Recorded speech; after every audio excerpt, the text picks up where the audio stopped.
Hey guys, what's up? I am GojiFan98's and welcome back for another new video for today. Today, I am back in action to continue for my next episode of GojiFan98's Godzilla-Thon. It's been a while since I haven't done it since back on April for my last episode of King of the Monsters. Now we're continuing on, and today we'll be taking a look at the 36th entrance in the Godzilla franchise, the 12th entrance for the Kong film for the franchise, and the 4th chapter of MonsterVerse with Godzilla vs. Kong. This is my all-time favorite movie for the MonsterVerse. The story and everything all about it is just awesome. So, anyway, Godzilla vs. Kong had an interesting history we're going to discuss about. Follow-ups for Godzilla King of the Monsters was released. Legendary Pictures continue on to making the next Godzilla movie on the next chapter for MonsterVerse. Rumors for having a remake of King Kong vs. Godzilla have begun since 2014 when Legendary announced Kong Skull Island and Comic-Con. In Comic-Con, where they would announce they're going to have a crossover for now released Godzilla 2014. And then created MonsterVerse about a year later in 2015. Long before Godzilla vs. Kong was finally came to be, way back in 1960s, Toho was trying to make it a sequel to King Kong vs. Godzilla under the title Continuation King Kong vs. Godzilla, written by Shinichi Sasagawa, who wrote the Japanese script version for King Kong vs. Godzilla. But the idea, Continuation King Kong vs. Godzilla, was never came to pass, as they just don't want to do it. Now cut to the 90s, Toho almost got nearly trying to get a remake of King Kong vs. Godzilla on their own, supposed to be tend to release in 1991, but Toho couldn't unable to get the acquired rights for the character from Turner Entertainment. Even they were trying to get Mechanicon to fight Godzilla for a second proposal on their own, but due to the likeness for King Kong or Mechanicon from Turner Entertainment prevented it from becoming reality. According to John LeMay's book, A Mutant Edition, The Lost Film Book, there was supposed to be another chance to try to get a remake of King Kong vs. Godzilla in 1994, but it was also never came to pass because I believe it maybe still have an issue for the license from Turner Entertainment or whoever is now owning the Kong at the time. Now, also at the time, thankfully we finally got a chance for a rematch for King Kong vs. Godzilla after all these time we've been waiting for. The story was written by Tara Rosio and many other people who wrote the idea. And so the movie takes place 5 years after the events from King of the Monsters. The story in the film ends where Godzilla randomly attacked the Apex facility in the beginning, but the world turned against on Godzilla because they think that he's no longer defending humanity. So Madison was returned, played by the same actress Millie Bobby Brown, returned from the last movie. She believed there was something provoked Godzilla as she was a fan of Titan True podcast by the founder, by the guy named Bernie. She was trying to talk to her father about there was something provoked Godzilla, but he dismissed it. Mark Russell was returning for the last movie, played by the same actor from the last one. He thinks the podcast is filled with garbage, but for Madison it's not. She believes it's some kind of riddle for leaving the clues to find out what's going on. So Madison decided how to do it on her own. With her friend, Josh Valentine, decided to go find Bernie to find out what's going on.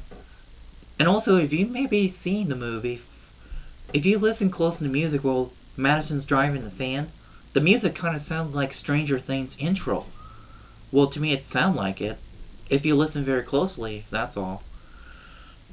Anyway, continent on Skull Island for the beginning where Kong was in the dough, and according to what I learned, that storm that was covering around the outside of the Kong's home was becoming unstable because of Ghidorah's awakening in 2019. The entire storm killed a whole entire neighbors on the island, all except one, by the girl named Gina. Kong saved her and she has nowhere to go, but she was raised by Dr. Andrews, played by Rebecca Hall. If you may recognize the actress, that she was playing as a bad guy in Iron Man 3. Well, she was working with a bad guy until she decided to try to help Tony. Anyway, if you may recognize the actor who portrays Josh Valentine, that he was on Deadpool 2, plays one of the mutant. Well, Anyway, Madison and Valentine managed to find Bernie after go through to Chinatown about where Bernie bought the bleach for avoiding tracking by the Apex. And yes, the Apex was a robotic engineer working on something for helping humanity. But Bernie feels there's something's not right, as trying to figure out what was the Apex up to. And while Godzilla attacked the facility, he saw a robotic eye right in front of his face. And it's making that weird noise. And we also introduced a former Monarch personnel, Dr. Nathan Lin. If you may recognize the actor who plays Nathan, that he was on Battleship in 2012. Plays one of a brother on the Navy ship. Anyway, Nathan lost his brother during a mission to get an entrance to Hollow Earth, but his brother on his mission got crushed because of gravity. We introduced Dr. Ishiro Serizawa's son named Rin. He's a chief techno-engineering, that he's a robotic. And Walter Simmons, that he's a founder of Apex Corporation. To help humanity to get a chance for help. And so they decided to get Khan to lead to the Hollow Earth to get us in the energy source. The Apex had a contained weapon against Godzilla, which is, we don't know what they were talking about till we know it later. I like the story and everything is all good, and also we come face to face when Madison, Josh, and Bernie were in Hong Kong. They come face to face, a robotic doppelganger of Godzilla, as Megagodzilla make an appearance. The last member of Toho's Big Five did make an appearance in this movie. It was Terrorazio who thought that he wanted to bring Mechagodzilla and make an appearance in this movie. But also I heard, in the original plans for Godzilla King of the Monsters, Mechagodzilla was originally supposed to be going to make an appearance in that movie, but they decided to hold him up for a bit for the next film. Now, if you may run wondering, how did Legendary get the rights for Mechagodzilla? Well, if you probably want to know the answer. Well, back in the year 2018, Warner Brothers got the rights for Mechagodzilla to making a movie adaptation of a novel, Ready Player One, with a concept artist who worked on Mechagodzilla to make it very closely resemble the Showa incarnation. At that time, the same concept artist who worked on Ready Player One Mechagodzilla returned to help to work on the new Mechagodzilla design, and to closely resemble a Terminator and one of a Transformer character, Grimlock. This Mechagodzilla, he looks very epic. I really love the design of a new Mechagodzilla. He looks very awesome. But he has the idea about Red Eye, which also comes from the anime Mechagodzilla design. Yeah. Madison believed that that's maybe the reason why Godzilla attacked the Apex facility, because they're trying to replace Godzilla.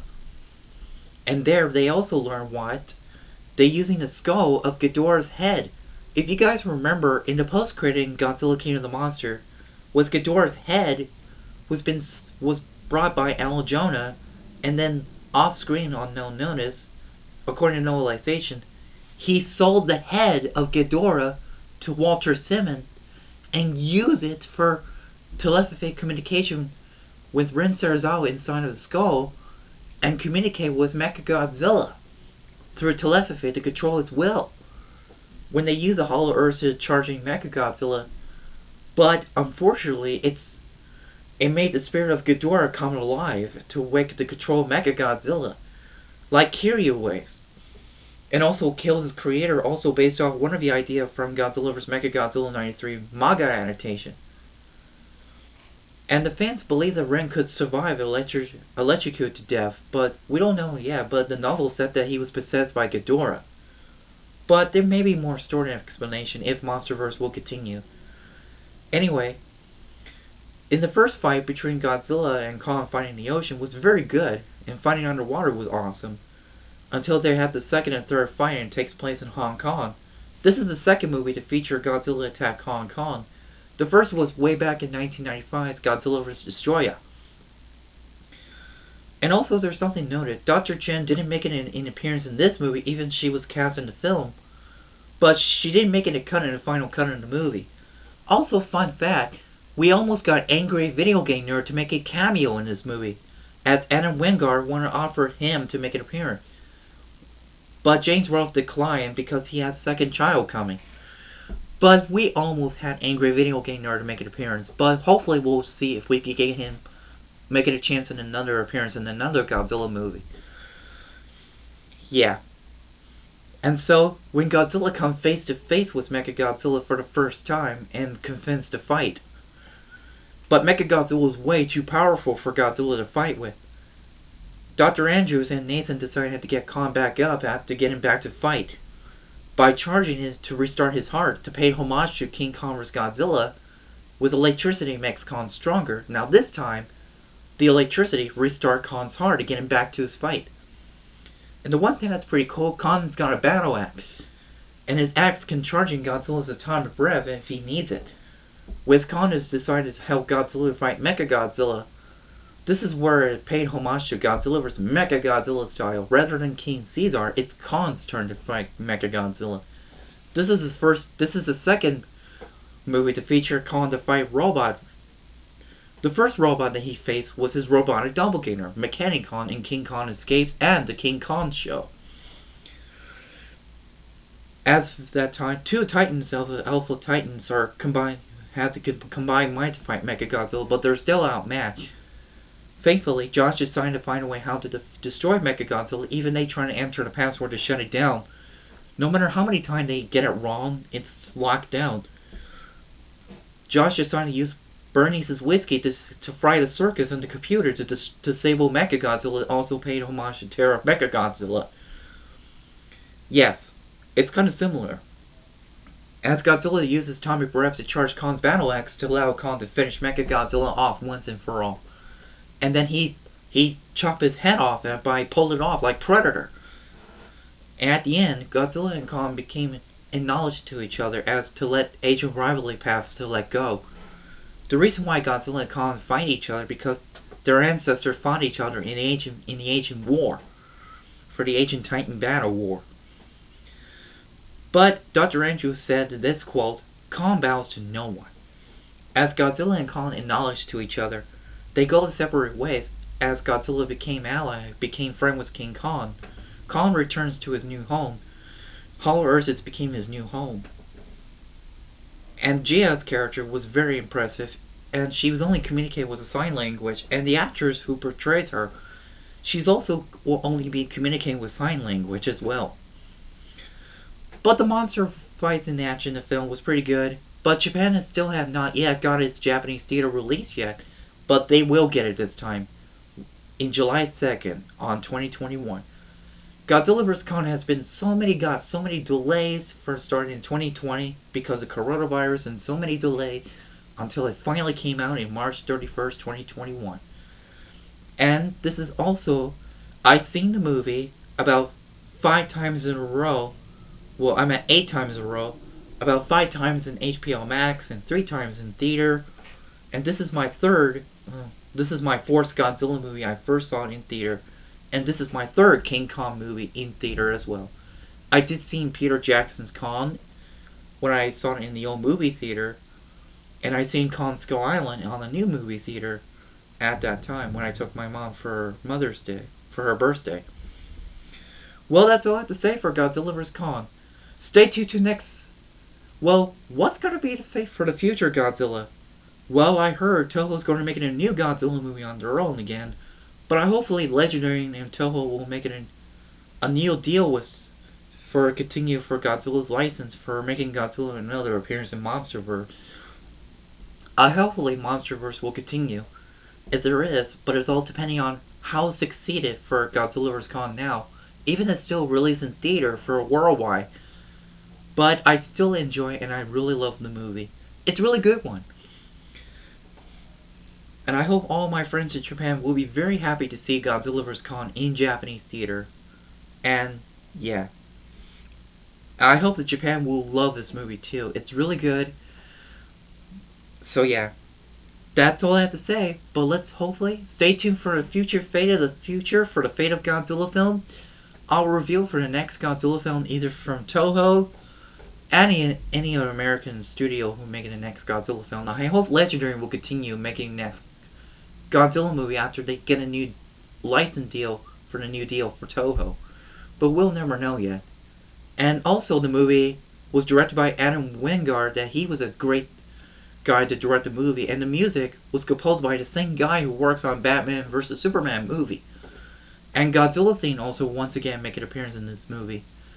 And also there is no post-credit in this one. According to Adam Wingard, he said there is no post-credit. But they were filming at the time, but they just didn't have enough time because they decided to scrap that.